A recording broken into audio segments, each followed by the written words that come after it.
Bismillahirrahmanirrahim. Assalamualaikum warahmatullahi wabarakatuh dan selamat pagi. Selamat datang ke video tentang pengenalan kepada litar asas AU dan pengiraan menggunakan kaedah nombor kompleks. Okay, sebelum kita pergi kepada analisis litar AU, saya akan memperkenalkan terlebih dahulu tentang nombor kompleks. Kenapa kita nak guna nombor kompleks ni? Apa kepentingan nombor kompleks ni dalam litar asas AU dan sebagainya. Okey. So, secara umum nombor kompleks tu dia dikenali dengan kombinasi dua nombor, iaitu nombor nyata dan juga nombor hayalan. Untuk nombor nyata macam nombor kita yang biasa kita dengar lah, 1, 2, 3, 4, 5 tanpa apa-apa simbol lain. Manakala nombor hayalan ini ataupun kita panggil sebagai imaginary number, dia akan ada perkataan I, dia akan ada huruf I ataupun huruf J di belakang nombor tersebut. Dalam contoh di sini, kalau kita tengok, contoh yang dibagi di sini adalah A plus BI ataupun kadang-kadang sesetengah buku dia akan tulis dalam huruf A plus JB. Okey? Kenapa dalam setengah-setengah buku dia pakai JB? Kenapa dia tak pakai BI? Sebab terutamanya dalam elektrik, kita nak elak keliru antara arus yang mana simbol dia dan I dan juga imaginary number kalau kita pakai simbol I pun dia akan jadi keliru. Sebab tu dalam penulisan elektrik biasanya kita akan pakai A plus JB. Okey? Macam saya beritahu tadi, A adalah nombor nyata, manakala B adalah nombor hayalan. Okey, apa kena-mengena nombor hayalan ni dengan kita punya subjek AU? Okey, kita akan cuba tengok dia punya hubungan J ini terhadap analisis AU nanti. Alright, tu bahagian pertama. Dengan kata lain, saya buat rumusan semula. A plus JB adalah kombinasi dua nombor, iaitu nombor nyata dan juga nombor hayalan yang kita panggil sebagai nombor kompleks.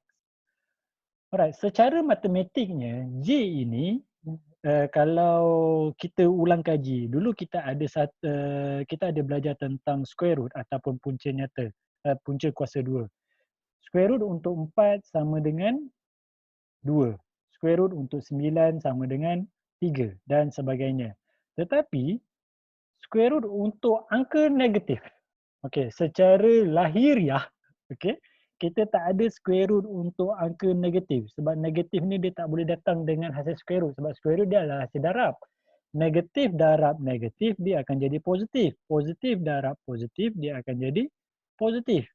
Sebab dia mesti kena nombor yang sama. So dengan kata lain, secara umum mustahil kita boleh dapatkan hasil darab dua nombor yang sama menjadikan nombor tu negatif. Sebab tu dengan kata lain, square root untuk negatif sebenarnya tiada. Sebab tu kita panggil dia sebagai nombor hayalan. Okey. Square root of negatif 1 contoh dia, yang ini kita akan kenali dia sebagai J. Okey. Kenapa square root of negatif 1 tu dia dikenali sebagai J? Untuk kita faham secara matematik, kita boleh tengok dalam contoh ni. Katakan kalau dalam kes ni sebab dia J kuasa 2, 2. Tapi saya nak assume dia 1 je dulu untuk kita faham apa maksud J. Okey. Katakan saya ada satu angka, nilai dia adalah 1. Untuk saya ubahkan dia kepada negatif 1, dengan kata lain sebenarnya saya ubah sebanyak 180 darjah. Betul? Daripada 1 untuk saya ubah ke negatif 1, sebenarnya saya akan shift, saya akan putarkan sebanyak 180 darjah. Barulah dia berada pada vektor yang bertentangan. Dia berada pada arah yang bertentangan dengan arah asal. Okey. Itu untuk kita ubah daripada angka 1 kepada negatif 1. Okey. Sekarang ni, kalau kita pergi kepada matematik tadi, kita kata negatif 1 sama dengan J. Kalau saya buat J kuasa 2, dia pun bersamaan dengan negatif 1 ataupun negatif hasil darab negatif dengan satu-satu nombor. Dengan kata lain, kalau kita tengok dekat sini, dia ada hubungan antara J dan juga kita boleh relate antara J kuasa 2 dengan 180. Sebab untuk kita tukar angka 1 ke negatif 1, sebenarnya kita tengah shift dia 180 darjah. Dan J kuasa 2 pun dia akan memberi hasil kepada negatif 1. So, daripada sini kita boleh nampak bahawa J kuasa 2 sebenarnya dia adalah bersamaan dengan 180 darjah. So, kalau J sahaja, dia sebenarnya bersamaan dengan 90 darjah. Sebab tu, dalam waktu kita nak menulis satu-satu nombor hayalan, kita akan jadikan paksi X ni sebagai paksi real, okey, ataupun nombor nyata, manakala paksi Y ini adalah paksi hayalan. Okey, ataupun paksi J. Okey, dia adalah paksi hayalan. Sebab kenapa?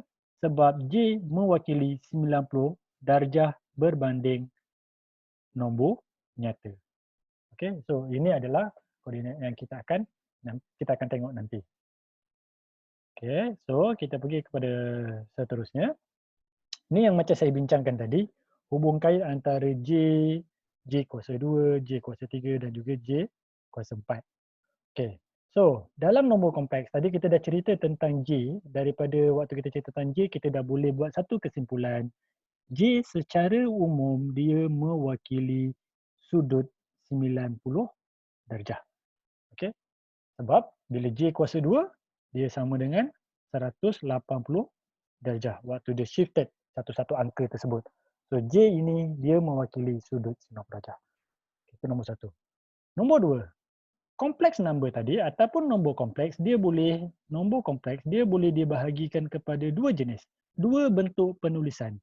Yang pertama kita panggil sebagai nombor polar. Okey. Dalam bentuk polar form, nombor polar, dan satu lagi dalam bentuk rectangular. Okey, apa beza mereka berdua? Mereka cuma berbeza dalam bentuk penulisan matematik.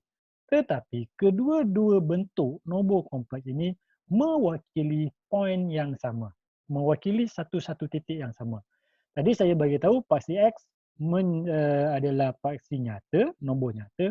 Paksi Y adalah paksi imaginary. Dalam bentuk rectangular, contoh dia, titik A sekarang, dia berada pada kedudukan 4 plus J4. Nombor nyata dia pada kedudukan 4, nombor imaginary dia dalam angka 4. So 4 plus J4 merupakan koordinat ataupun kedudukan titik A. Ini kita panggil dia dalam bentuk rectangular. Okey. So sekarang ni dalam bentuk polar pula, A ni adalah titik A ni sendiri kita boleh wakilkan sebagai magnitude adalah satu garis lurus yang bersama sudut. Okey, so dengan kata lain, kalau dalam bentuk polar form, sebenarnya kita akan tukar J plus J4 ni dalam bentuk magnitude, satu angka, okay, dan juga sudut theta. Okey. So, sebab tu dia tetap mewakili poin yang sama iaitu poin A. Cuma bentuk penulisan yang pertama rectangular, bentuk penulisan yang kedua dari segi magnitude ni dan juga sudut. Okey, macam mana kita nak convert? Kalau kita nak tekan kalkulator secara umum, macam mana kita nak convert? Okey. Kita ambil contoh di sini. Alright. So ini kalkulator saintifik kita. Kita tekan on. Kalau tadi kita mula-mula untuk kita tukar kepada complex number, kita kena tekan mode 2. Okay, so dia akan keluar kompleks. So, kalau macam soalan tadi, dia adalah 4 tambah 4i. Ini dalam bentuk polar form. Okay, rectangular form. So, kalau kita tekan shift sama dengan 4, ini adalah real number. Nampak dia tulis kat sini real. Kalau nak tengok imaginary, kena tekan shift sama dengan. Ini adalah imaginary number. So, kita nak tukar dia kepada polar form, maka kita tekan shift. Kita tekan tambah dekat sini. Dia akan convert daripada rectangular form kepada polar form. Dan jawapan yang kita akan dapat adalah 5.65. Tekan shift. Tekan sama dengan sudut 45 darjah. Okay. So, dari sini, apa yang kita akan dapat kalau tadi ikut penulisan kita tadi, kita kata kalau kita tukar,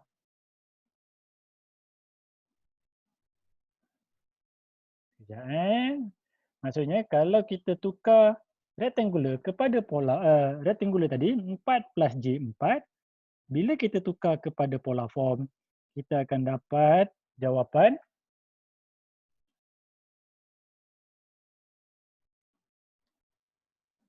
5.65 ataupun 5.66 dia sama dengan 5.66 sudut 45 darjah. Kedua-dua jawapan ni mewakili koordinat A. Okey? So, ini yang kita panggil. Maksudnya dalam nombor kompleks, kita boleh tulis dalam rectangular form ataupun kita boleh tulis dalam polar form. Untuk kiraan pun tak ada masalah. Kita boleh tulis dalam rectangular form, kita boleh tulis dalam polar form. Okay?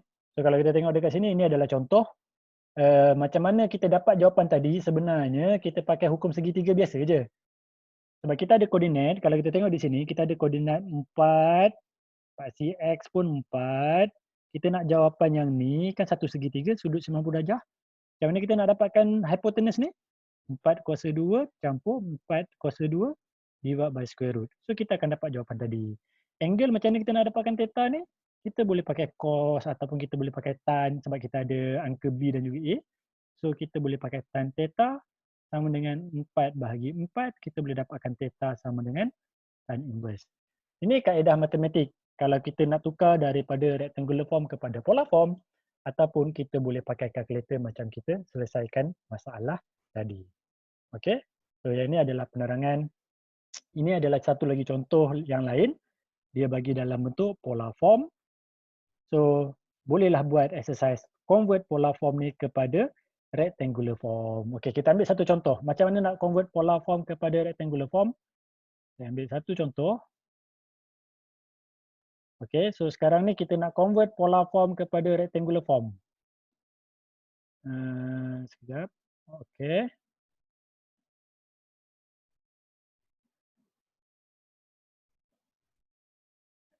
Okey, kalau kita tengok contoh ni, kita nak convert polar form ni kepada rectangular form, sama juga. Kita boleh just on. Cuma sekarang kita dah dalam bentuk kompleks sebab tadi kita dah buat dalam mode kompleks. So kita buat contoh soalan C, 4 sudut. Okey. Negatif 110.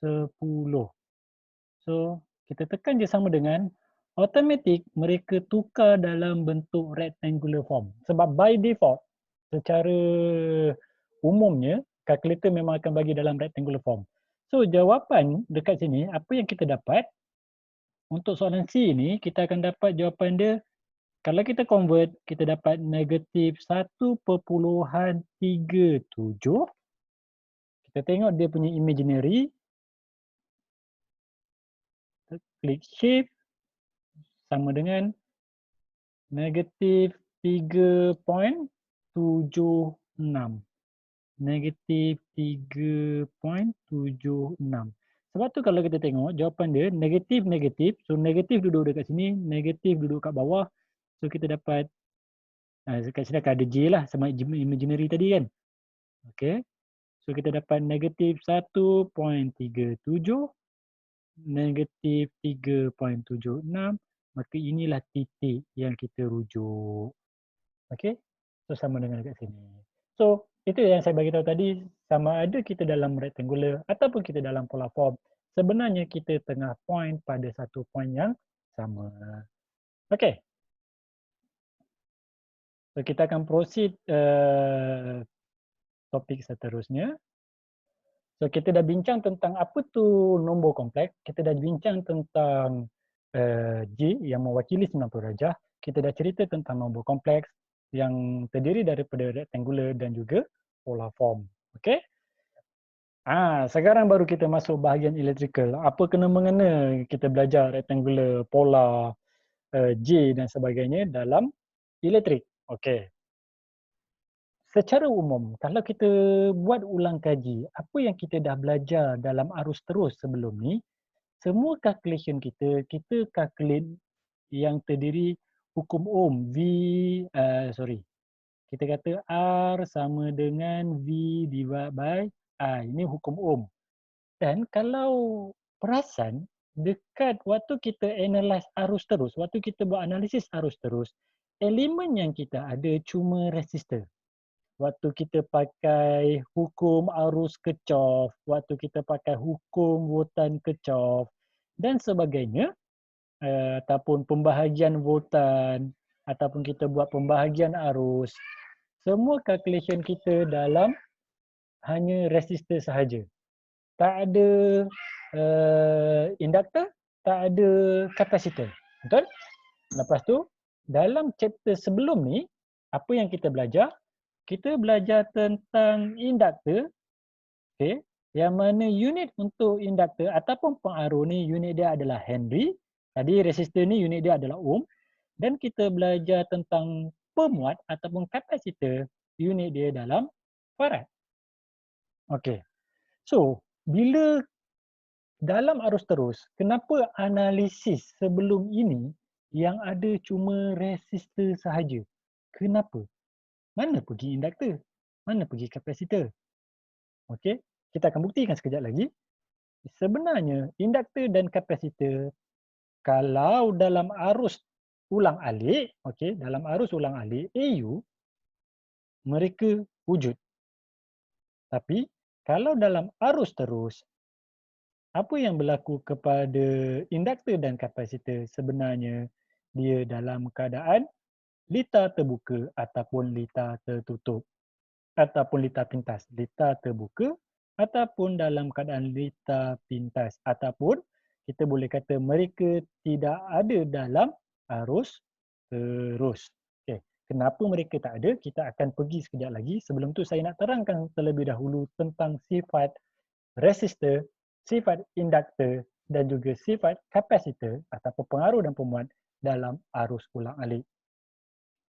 Secara umum, kalau kita ada satu resistor, okey, kita ada satu resistor, kita kenakan supply, okey, supply sumber arus ulang-alik dan kita buat measurement, kita buat pengiraan masuk kepada osiloskop. Okey, kalau kita masuk kepada osiloskop, bacaan yang kita nampak untuk voltan dan juga arus bagi elemen resistor perentang, kita akan dapati nilai voltan dan nilai arus sentiasa sefasa. Ini contoh keluaran yang kita nampak.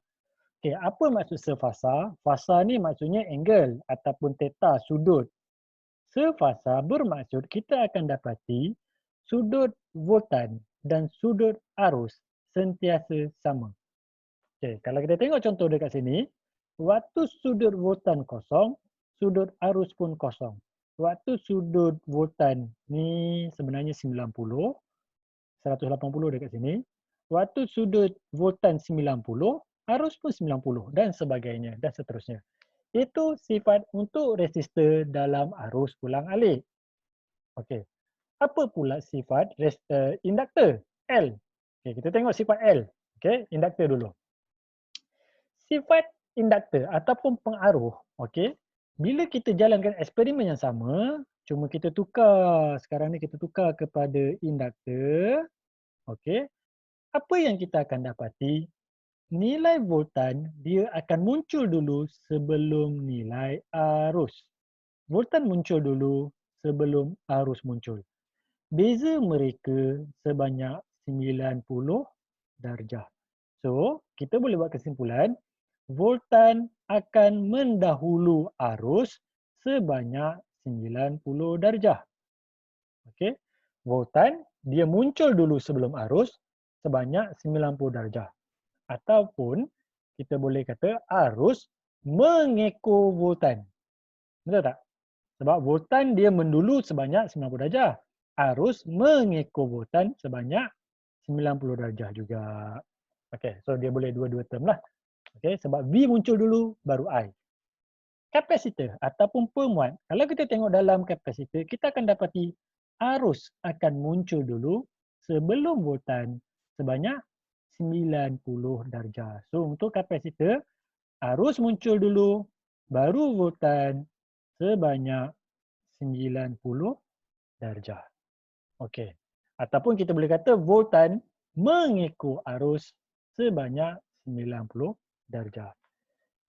Daripada ketiga-tiga situasi ni, apabila kita kenakan arus ulang-alik, kita dapati sifat untuk resistor, arus dan voltan sentiasa sama. Sifat untuk induktor, voltan akan mendulu arus sebanyak 90 darjah. Sifat untuk kapasitor, arus mendulu voltan sebanyak 90 darjah. Di sini peranan AC ataupun peranan nombor kompleks datang. Okey. Tapi kalau kita tengok dulu, untuk kita boleh hafal semua ni, kita boleh menggunakan sivel ni. Okey, kenapa sivel? Macam mana kita nak eja sivel? C, kita tulis C dulu. Kapasitor. I, arus. Mendulu voltan. Kita tulis I dulu sebelum kita tulis V. So, arus mendulu voltan sebanyak 90 darjah. Lepas tu baru kita tulis I, maksudnya voltan mendulu arus.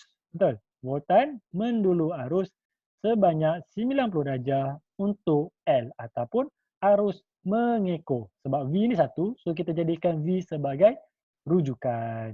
Maka untuk kapasitor, arus mendulu voltan. Untuk induktor, arus mengekor voltan. Okay, ini sebagai rujukan kita. Okay. Bila mereka ada sudut 90 darjah ni, di situ datangnya perkataan J tadi. Ingat tak? J mewakili 90 darjah. Bila kita ada V, kita ada I, untuk resistor dia sama fasa, untuk induktor dan kapasitor ataupun pemuat dan pengaruh, dia ada perubahan 90 darjah. So, perubahan 90 darjah ni, kita akan wakilkan dia sebagai huruf J. Tapi sebelum tu, sebelum kita nak ubah dia kepada huruf J, kita selalu hubung kaitkan V dan I dengan hukum Ohm. Okey, V dan I dengan hukum Ohm. Tadi kita cerita tentang L dan juga C. So macam mana kita nak convertkan supaya L dan juga C yang mempunyai unit farad dan juga Henry ini berubah kepada unit Ohm. Okey. Untuk ubah dia dalam unit Ohm ataupun kita panggil sebagai X, maka kita akan pakai, sekejap saya clearkan dulu drawing. Maka kita akan pakai yang kita panggil sebagai galangan X. Okey? Dan kita akan panggil sebagai galangan sebenarnya Z. So, kita akan tengok macam mana kita nak tukar kepada X terlebih dahulu. Okey, kita nak tukarkan dia kepada X ataupun dalam bahasa Inggeris kita panggil sebagai impedance. Okey, formula umum untuk tukar. Okey, saya tukar kepada pen warna hitam.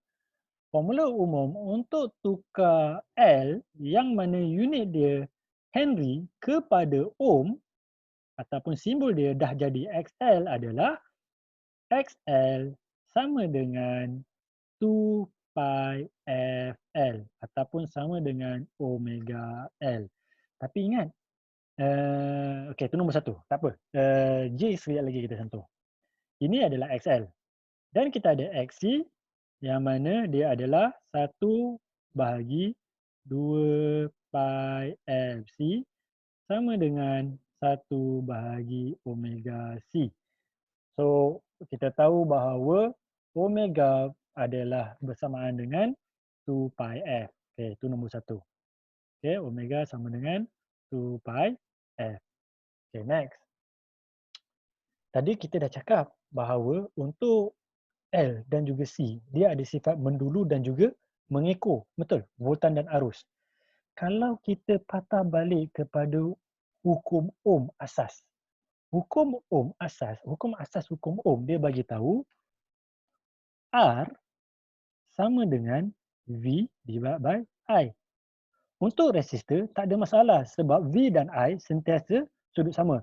Bila kita V dan I, kita tahu V ni akan ada sudut dia, I akan ada sudut dia. So kalau dalam penulisan, kita akan tulis dia jadi theta V minus theta I. Untuk resistor, jawapan kosong. Kenapa kosong? Sebab theta V sentiasa sama dengan theta I. Okey, macam mana untuk induktor? XL. Kita tahu V divided by I, tapi kita ada theta V minus theta I. Tadi ingat C, I, V, I, L. Untuk induktor, voltan mendulu arus sebanyak 90 darjah. So, kalau theta V tolak theta I, kita tahu jawapan yang kita akan dapat adalah V divided by I sudut 90 darjah. Untuk XL. Macam mana pula XC? XC sama dengan V divided by I sudut theta V minus theta I. Cumanya masalahnya untuk si arus mendulu voltan sebanyak 90 darjah. So kalau kita buat V tolak I, dia akan jadi V divided by I sudut negatif 90 darjah. 90 darjah dekat sini menyebabkan, tadi ingat apa dia? Dia dekat XL akan ada perkataan J. Sebab XL sentiasa 90 darjah. XC pula kita akan dapat negatif J. Sebab kenapa negatif J? Sebab XC sentiasa negatif 90 darjah. Sebab tu dekat sini kita nampak dia ada perkataan 90 darjah, negatif 90 darjah dan juga 90 darjah. Okey, dekat sinilah datang hubung kait antara nombor kompleks kita dan juga parameter dalam arus ulang-alik. Sebelum saya habiskan saya punya video bahagian pertama, kita nak recap balik, kita nak ulang balik. Tadi saya bagi tahu, dalam arus terus, apa yang kita ada? Kita cuma ada resistor. Kenapa dalam arus terus, L dan juga C tak wujud? Ataupun dia macam tak berfungsi? Kita patah balik kepada hukum XL dan hukum XC tadi. XL sama dengan J 2 pi FL. Berapa nilai frekuensi dalam arus terus? Kosong. So, apa yang kita dapat? J kosong. Ataupun sama dengan kosong ohm. Kosong ohm ni sebenarnya apa dia? Litar pintas. So, apa berlaku kepada induktor dalam keadaan arus terus? Litar pintas. Macam mana pula XC? Sama dengan 1 bahagi 2 pi FC minus J sudut 90 negatif 90 darjah. Kita tahu F sama dengan kosong, dia negatif J infinity ohm. Infinity ohm ni apa dia sebenarnya? Litar buka. Sebab tu dalam analisis arus terus, kita tak jumpa L, kita tak jumpa C. Sebab apa berlaku kepada mereka? Mereka berlaku litar pintas dan berlakunya litar terbuka. Okey? So saya rasa itu sahaja sebab kita dah cover dah bahagian ni sebenarnya.